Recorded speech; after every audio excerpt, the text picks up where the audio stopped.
in se tudi spreminja. Jaz tukaj nisem najbrž najstarejši, ne? Ampak že jaz vem, koliko besed se je v tem času, ker sem bil jaz mlad, spremenilo ali celo pozabilo. Ne? Imamo najstarejše osno kolo na svetu, najstarejšo šivanka, najstarejše glasbilo.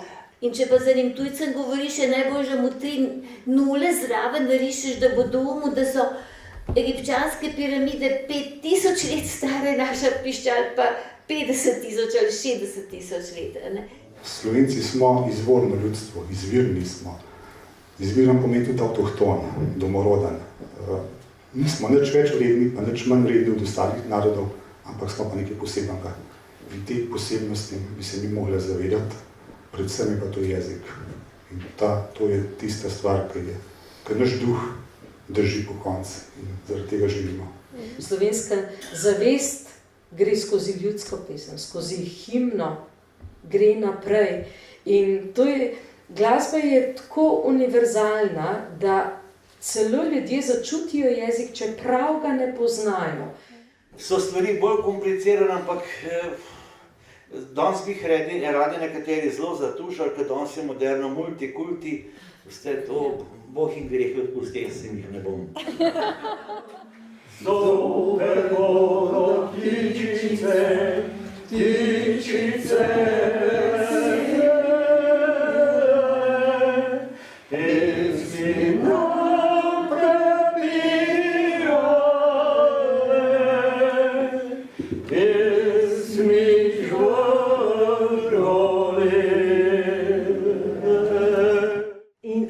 naših študijskih krožkov je v tem, da se na nek drugačen način učimo. Tako kot je že Aristotel rekel, učenje, se pravi zbiranje informacij pa podatkov, brez vzgoje srca to ni nobeno učenje. Mi premalo čutimo drugega, preveč delamo na mentalu. Mi v vsakodnevnem življenju komuniciramo z vsemi čutili, samo 7% je vsebine komunikacije, vse ostalo poteka na čutnem in telesnem nivoju. Ki so tiste stezice, k so včasih bile, zdaj pa raste grmovje in zelene travi. Zdaj pa